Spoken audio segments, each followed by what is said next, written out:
Go to Brock. Good evening, everybody. As you've seen by now, this isn't a normal convention. It's not a normal time. So tonight, I want to talk as plainly as I can about the stakes in this election. Because what we do these next 76 days will echo through generations to come. I'm in Philadelphia, where our Constitution was drafted and signed. It wasn't a perfect document. It allowed for the inhumanity of slavery and failed to guarantee women, and even men who didn't own property, the right to participate in the political process. But embedded in this document was a North Star that would guide future generations. A system of representative government, a democracy, through which we could better realize our highest ideals. Through civil war and bitter struggles, we improved this Constitution to include the voices of those who'd once been left out. And gradually, we made this country more just and more equal and more free. The one constitutional office elected by all of the people is the presidency.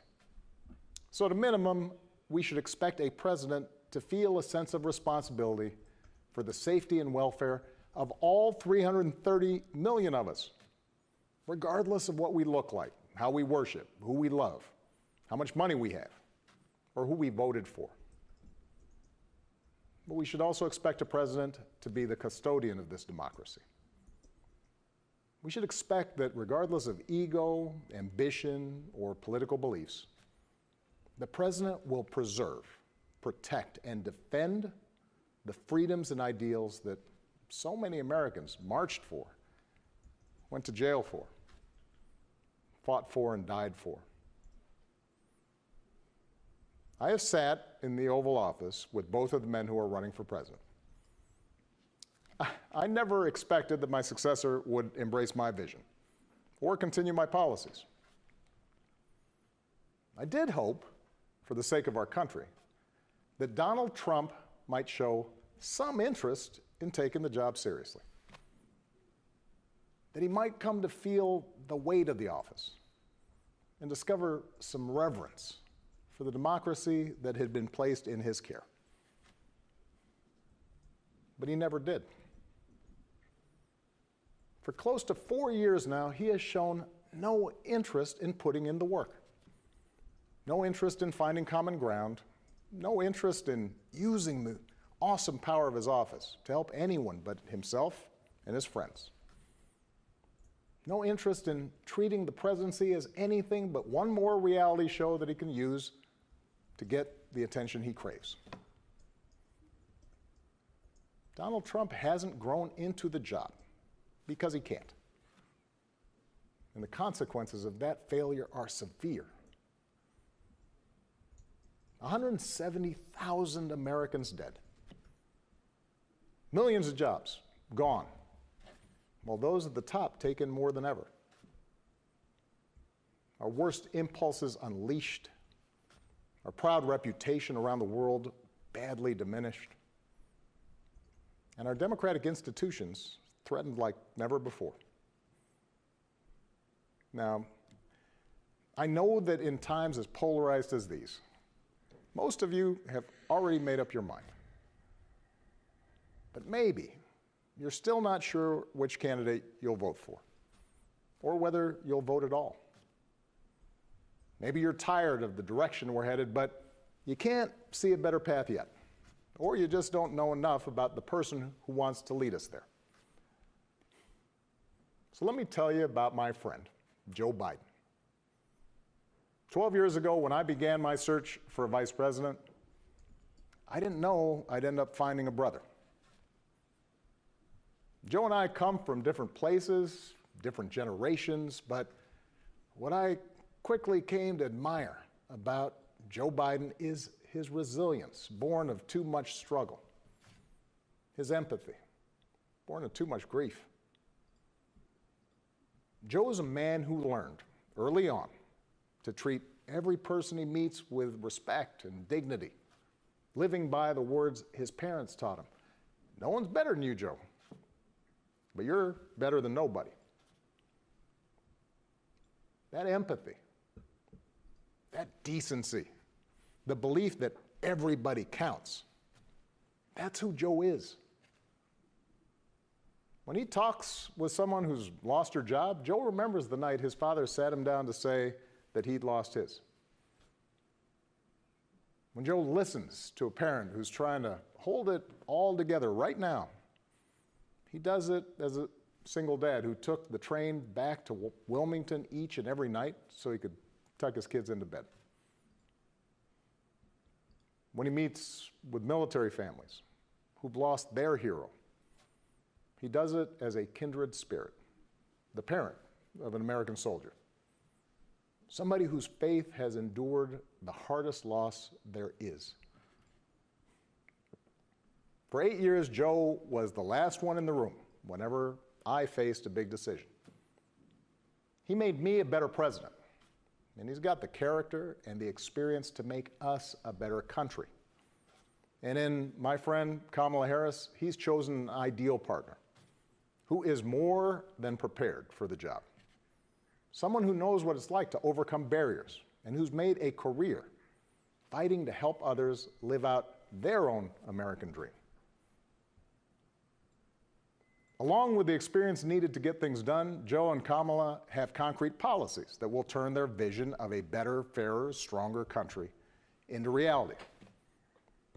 They will get this pandemic under control, like Joe did when he helped me manage H1N1 and prevent an Ebola outbreak from reaching our shores.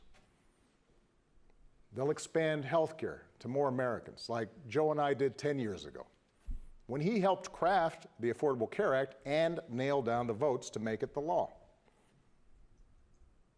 They'll rescue the economy, like Joe helped me do after the Great Recession.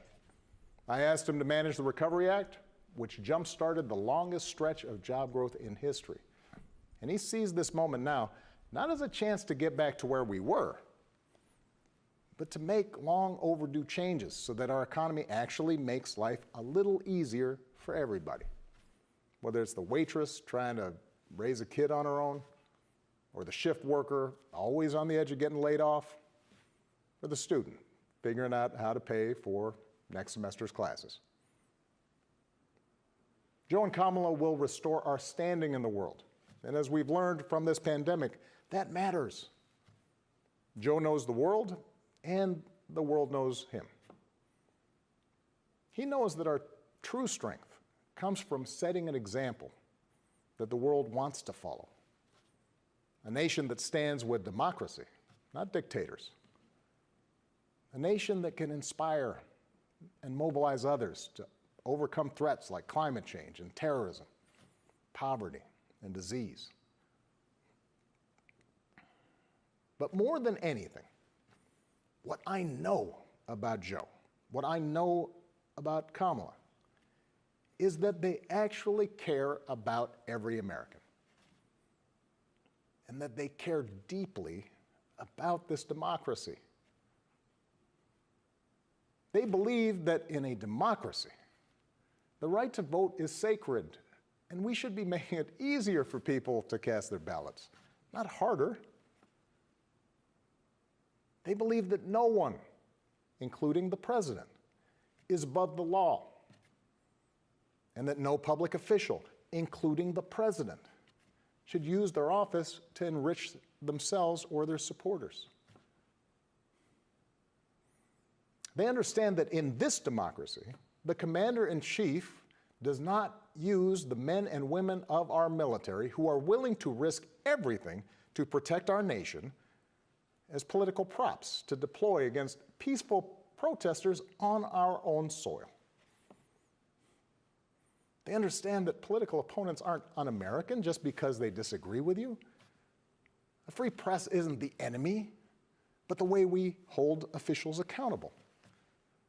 That our ability to work together to solve big problems like a pandemic depend on a fidelity to facts and science and logic, and not just making stuff up. None of this should be controversial. These shouldn't be Republican principles or Democratic principles. They are American principles. But at this moment, this president and those who enable him have shown they don't believe in these things. Tonight, I'm asking you to believe in Joe and Kamala's ability to lead this country out of these dark times and build it back better. But here's the thing. No single American can fix this country alone. Not even a president. Democracy was never meant to be transactional. You give me your vote, I make everything better. It requires an active and informed citizenry.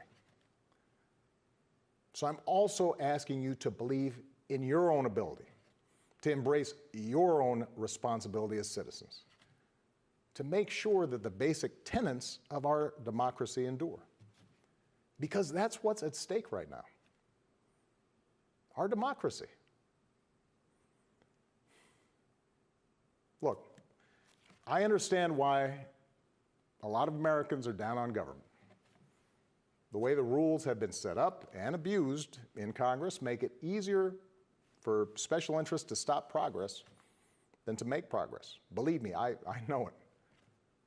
I understand why a white factory worker who's seen his wages cut or his job shipped overseas might feel like the government no longer looks out for him, and why a black mom might feel like it never looked out for her at all. I understand why a new immigrant might look around this country and wonder whether there's still a place for him here. Why a young person might look at politics right now, the circus of it all, the meanness and the lies and conspiracy theories, and think, what is the point? Well, here's the point.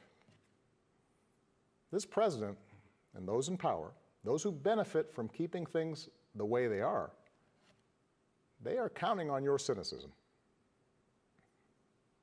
They know they can't win you over with their policies. So they're hoping to make it as hard as possible for you to vote and to convince you that your vote does not matter. That is how they win. That is how they get to keep making decisions that affect your life and the lives of the people you love. That's how the economy will keep getting skewed to the wealthy and well-connected. How our health systems will let more people fall through the cracks. That's how a democracy withers, until it's no democracy at all. And we cannot let that happen. Do not let them take away your power. Do not let them take away your democracy. Make a plan right now for how you are going to get involved and vote. Do it as early as you can and tell your family and friends how they can vote too. Do what Americans have done for over 2 centuries when faced with even tougher times than this. All those quiet heroes who found the courage to keep marching, keep pushing in the face of hardship and injustice. Last month, we lost a giant of American democracy in John Lewis. And some years ago, I sat down with John and a few remaining leaders of the early civil rights movement. One of them told me he never imagined he'd walk into the White House and see a president who looked like his grandson. And then he told me that he had looked it up. And it turned out that on the very day that I was born, he was marching into a jail cell, trying to end Jim Crow segregation in the South. What we do echoes through generations.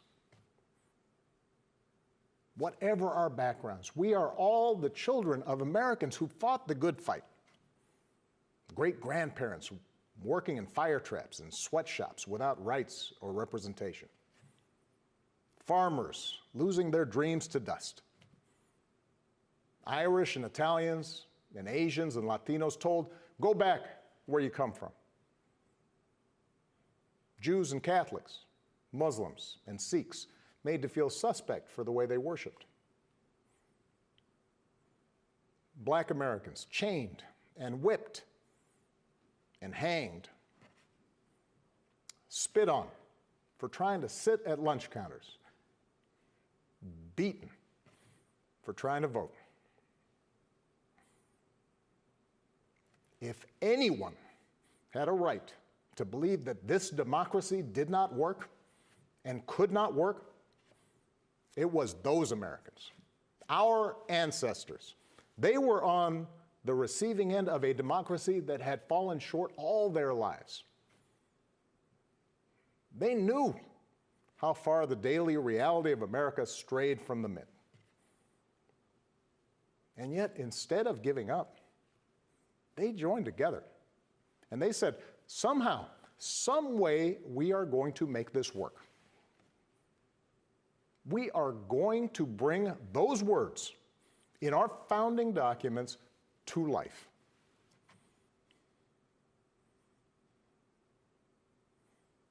I have seen that same spirit rising these past few years.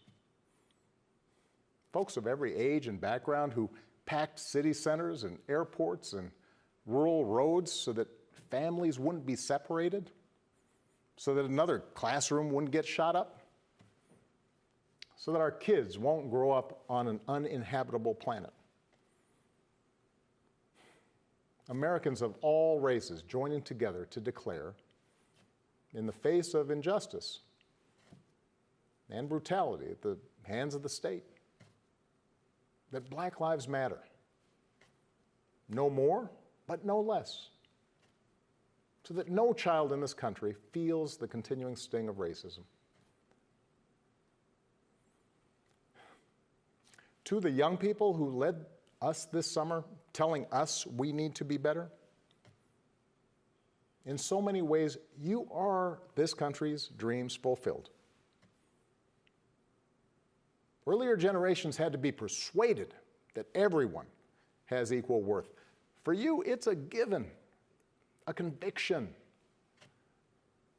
And what I want you to know is that for all its messiness and frustrations, your system of self-government can be harnessed to help you realize those convictions for all of us. You can give our democracy new meaning. You can take it to a better place. You're the missing ingredient. The ones who will decide whether or not America becomes the country that fully lives up to its creed. That work will continue long after this election. But any chance of success depends entirely on the outcome of this election. This administration has shown it will tear our democracy down if that's what it takes for them to win. So we have to get busy building it up by pouring all our efforts into these 76 days and by voting like never before for Joe and Kamala and candidates up and down the ticket so that we leave no doubt about what this country that we love stands for today and for all our days to come. Stay safe. God bless.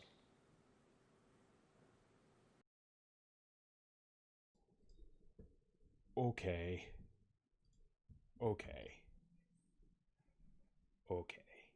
That was... All right, so that's why Barack Obama's understanding of what it means to be American, his understanding of who we are, his ability to empathize with the immigrant, the waitress, the BLM protester, that's what makes that man so incredibly special, and what gives us a beacon of hope for who we can be, not only today but tomorrow. I was a little surprised that I got the feeling, of course, he was going to scold Donald Trump. Of course. After how many gray hairs that man has put on his head because of how hard he has worked, and for Donald Trump to undermine that for the past 4 years, of course I would expect him to scold him. But we've heard stories of Barack Obama being very disappointed in the American electorate, that they didn't stand up in 2016 for him and for all of his hard work. And I think we got a little earful from the man who almost kind of felt like, look, I don't need to remind you who we are. I'll do it, you know? I'll remind you that John Lewis marched into prisons to give black people more rights. Like, I'll remind you that people were beaten and hanged. I'll do that if I need to. But I really shouldn't. You know, that was kind of the tone that I was getting from him. Do you know how important this is? And he used this phrase twice, that this vote will echo through generations. What we do in the next 100 days will echo through generations. Like, it's a turning point. And this was Barack Obama being very firm with Americans. Because that man has had to listen to Donald Trump and Republicans trash him.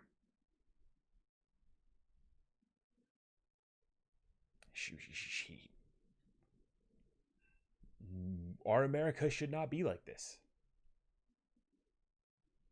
So we got to vote. Don't undermine your ability to change this democracy. Barack Obama, that speech will echo through the generations. Let's keep going.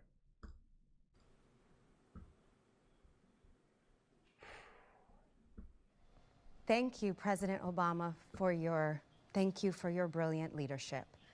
Joe Biden has chosen